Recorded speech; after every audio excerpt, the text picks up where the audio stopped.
आप इस श्री साईं अपार्टमेंट में कब से रहते हैं? हम लोग 40 था, जब इसे 40 साल होने का है कम से कम। मुमरा में कुछ भी नहीं था जब वहाँ आके रहे इधर। अच्छा, ये 40 थी, 40 से फिर बिल्डिंग बनी। अब 11 महीना हो गया। 40 का मकान बिल्डिंग में मिला। अच्छा, तो ये आज अचानक जो है कॉलम तड़कने की या बीम तड़कने की आवाज आपको सबसे पहले पता चली, ऐसा बताया मेरी लड़की ने देखी। सब अच्छा था, हाथ भी धोए, हम लोग खाना खाने को बैठे। आधा घंटा खाना खा के फिर बर्तन धोने के लिए मोरी में गई लड़की मेरी, तो बोले अम्मी देखो दीवार कैसा फटी, अभी कभी बोली। फिर मैं जाके देखा तो आवाज आ रही है उसके अंदर, खट खट खट आवाज आके मट्टी गिर रही है। देखी तो पूरा फटते जा रहा है ज्यादा। अच्छा, जब भी मैं आजू बाजू वाले को बोल के बताएंगे तो लंबा चौड़ा फैल गया बात। वो एक बुलाए, सामान खाली करने को लगे कौन। अच्छा, उसके बाद फिर बिल्डिंग खाली करने लगे। ज्यादा नहीं करे, थोड़ा करके लेके गए। ठीक है, कितने फ्लैट है टोटल आपके हिसाब? अभी लोग रहते हैं? 36 है रूम। 36 रूम है। 36 के अभी सभी लोग बाहर हैं? अभी 4-5 रूम बंद है, गाँव गए। बाकी के सब है। अच्छा, अब सब भागा लगता है, क्या मालूम नहीं कौन, अभी तो नहीं है, सब भगाए, खाली कराए, सब खाली कराए। जोशी साहब, आज संजय नगर में श्री साई अपार्टमेंट करके ये इमारत है, अचानक कॉलम ब्रेक होने की या बीम ब्रेक होने की खबरें सामने आ रही है। बिल्डिंग की स्थिति देखी जाए तो बेहद गंभीर परिस्थिति है। क्या उपाय योजना की जा रही है? कितने परिवार रहते थे? मनपा ने क्या निर्णय लिया है इस पर? देखिए, संजय नगर में ये जो श्री साई नाम की ये जो बिल्डिंग है, करीब 2 बजे ग्राउंड फ्लोर में जो घर है उस घर के लोगों को कुछ आवाज़ें सुनाई दी। तो जब उन्होंने देखा कि हमारे कमरे के अंदर जो एक कॉलम है वो फटने लग गया, उसका कंक्रीट फटने लगा और कंक्रीट फट के रेती बाहर लगने लग गई।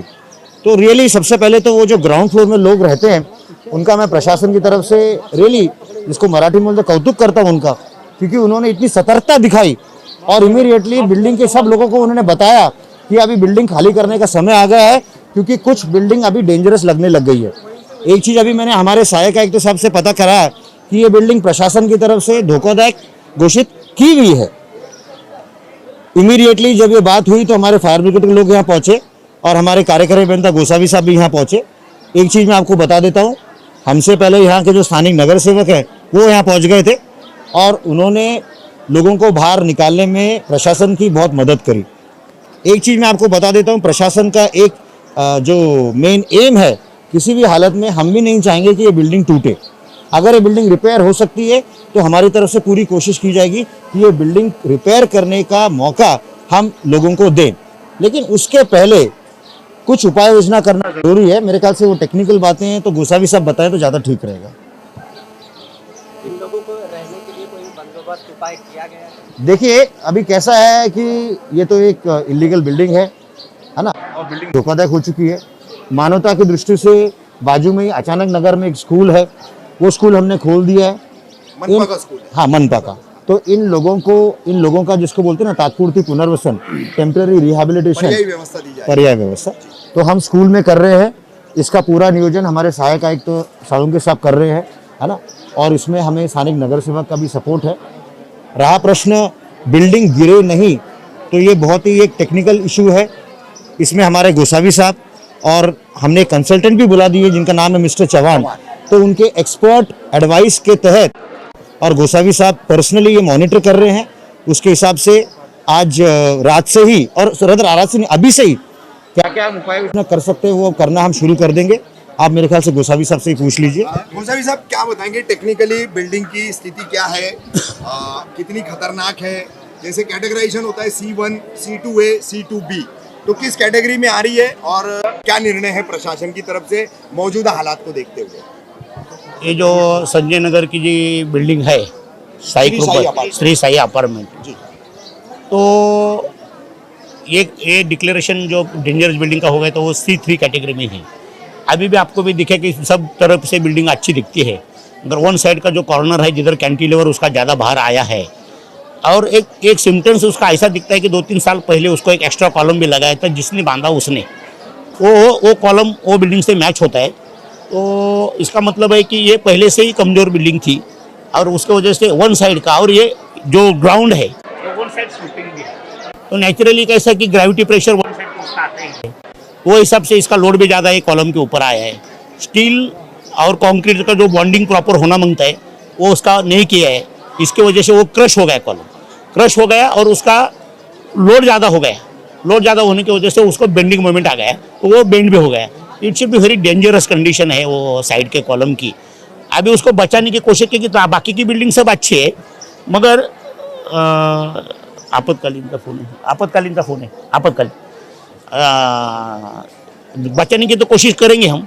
वो साइड से उतनी स्ट्रेंथ वाला कॉलम कंक्रीट का तो रातों रात खड़ा नहीं कर सकते अपन, तो स्टील का आई सेक्शन का डबल जॉइंट करके उसके ऊपर स्टेपनर डाल के उसको स्ट्रेंथ दे के नीचे 1 इंच का प्लेट डाल के ऊपर भी प्लेट डाल के उसको बचाने की कोशिश करेंगे। और कल फिर उसका पूरा टेस्टिंग करेंगे, कंक्रीट का, स्टील का करोजन कितना हो गया, रेशियो कितना आ गया उसका, और किस टाइप का ग्रेड का कंक्रीट भरा है ये सब। मगर उसको तो टाइम लगेगा ही थोड़ा। तो चौहान साहब आरसीसी कंसल्टेंट है, अपने पैनल के ऊपर के है, उन्होंने बहुत सी बिल्डिंग भी रिपेयर की है मुमरा में। ऐसा ही उनको बोला कि भाई बचेगी तो बचाने का, मगर सब रास्ते जब बंद हो जाएंगे तो हमारे पास एक रास्ता उसको तोड़ने का, डेमोलिश कर देंगे उसको। मगर अभी मेरे को इतना डाउट आ रहा है कि उसको रातों रात सपोर्ट लगाना बहुत जरूरी है। इसके लिए लोगों ने भी साथ करके आई सेक्शन तुरंत लाना मांगता है, और चौहान साहब के अंडर सुपरवाइजर में लगाएंगे तो बिल्डिंग, बाकी के बिल्डिंग को तकलीफ नहीं होना मांगता है, क्योंकि अपन खाली तो कर दिया। कितने दिन ये प्रक्रिया चलेगी? उसके लिए कैसे कंक्रीट कौन सा भी करके 2-3 दिन तो स्ट्रेंथ लगने ये लगता है। 28 घंटा तो उसको 28 घंटे में कंक्रीट को स्ट्रेंथ आने में टाइम लगता है। उसका फिर भी 100% स्ट्रेंथ नहीं आता है, उसका 50% स्ट्रेंथ आएगा 28 घंटे के बाद में। डेढ़ दिन जाएगा तो और 1.5 दिन समझो, 3 दिन में उसका प्रोसेस पूरा करेंगे।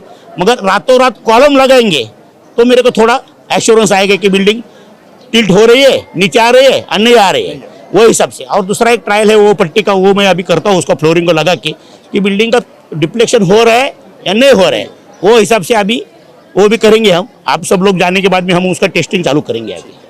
सालुम के साहब, आसपास में इमारतें हैं, मकान हैं, बिल्डिंग टिल्ट होती है या कहीं भी एक तरफ झुकती है तो बहुत सारे मकान या दूसरी बिल्डिंग जद में आ सकती है। इसके लिए क्या सावधानी की उपाय योजना की गई है? अभी जो बिल्डिंग श्री साई अपार्टमेंट जो बिल्डिंग थी उसको तो हम लोग शिफ्ट कर रहे हैं, उन लोग जो रहीवासी रहेंगे। तो उसके बाजू वाले भी 2 वैष्णवी करके बिल्डिंग है, उसमें भी 20 फ्लैट्स है कुछ, तो उन रेसिडेंट्स को भी हम लोग शिफ्ट कर रहे हैं। आगे के साइड में भी एक चाल है, उसमें 6 रूम्स है, तो उन लोग को भी हम शिफ्ट करने की सोच रहे हैं। माननीय उपायुक्त साहब के साथ हम लोग जो स्कूल आचार्य नगर का स्कूल है वहाँ का एक बार इंस्पेक्शन करके वहाँ लोगों को शिफ्ट कर रहे हैं। स्थानीय नगर सेवक है मोरेश कीने हमारे साथ में। मोरेश जी, किस तरीके की लोगों की मदद की जा रही है? अचानक ये दुर्घटना सामने आ रही है, कभी भी हो सकती है, क्या उपाय योजना की जा रही है? सबसे पहले दरख्वास्त करूंगा कि यहाँ लोग बेघर ना होए, जितनी कोशिश करने की वो करे और बिल्डिंग को बचाया जाए, ये मेरी उनसे रिक्वेस्ट है। और वो उसी तरह से उपाय योजना कर रहे हैं। और गोसावी साहब ने तो टेक्निकल बात बताई कि किस तरह के इसमें 36 परिवार रहते हैं, और उनका भी सुविधा हमारे पास में स्कूल है अचानक नगर में, वहाँ पे हम सर्विस करके वहाँ पे जाके हम लोग देखेंगे और उनको सुविधा करेंगे। और जो भी मदद चाहिए वो मैं पूरी तरह से करने को तैयार हूँ उन लोग के लिए। ये जो भी दुर्घटना घटी है हमारे संजय नगर में, हमारी पूरी म्यूनसिपल कॉरपोरेशन की टीम उसके लिए डटी है। सब लोग उनके लिए मदद कर रहे हैं। हमारे सारे इंजीनियर्स और सारे नगर सेवक यहाँ पे है। जब तक प्रोसीजर हो रही है, हमने लोगों से दरख्वास्त की है कि आप इस प्रोसीजर को सपोर्ट कीजिए, उसके लिए थोड़ा सा प्रशासन का सहयोग कीजिए, पेशेंस रखें कि ये सारी प्रोसीजर हो, क्योंकि हमारी कोशिश यही है कि उनके घर बचे और वो बेघर ना हो। तो उनको अभी अचानक नगर के स्कूल में रहने की व्यवस्था है, वहाँ पे उनका खाना या रहने का जो भी रहेगा उसके लिए हम लोग उनकी पूरी सहायता करेंगे, और जब तक हो सके तब तक उनके साथ हम बने हैं।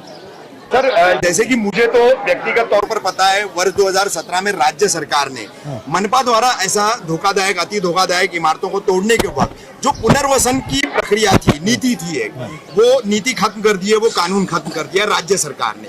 अब ये 36 परिवार, अगर इतने सारे प्रयास आप प्रशासन भी कर रहे हैं, लोक प्रतिनिधि भी कर रहे हैं कि बिल्डिंग बच जाए, रिपेयर हो जाए, लोगों के छत न छीने जाए, लेकिन उसके बावजूद अगर ये बिल्डिंग गिराने की नौबत आती है तो ये 36 परिवारों का फिर आखिर में क्या होगा? सर देखिए, कैसा है कि इस क्षण इस प्रश्न का उत्तर देना हमारे लिए बहुत मुश्किल है जी, क्योंकि सबसे पहले तो जैसे आप ही ने खुद बोला और हमारा यही मंशा है कि कुछ किसी भी हालत में बिल्डिंग गिरे, टूटी नहीं, डिमोलिश तक उसकी नौबत ना हो, है ना। तो मेरे ख्याल से एक बार अगर वो सिचुएशन आती है तो उसके बाद प्रशासन क्या करना चाहेगा उसके बारे में उसी समय सोचेगा।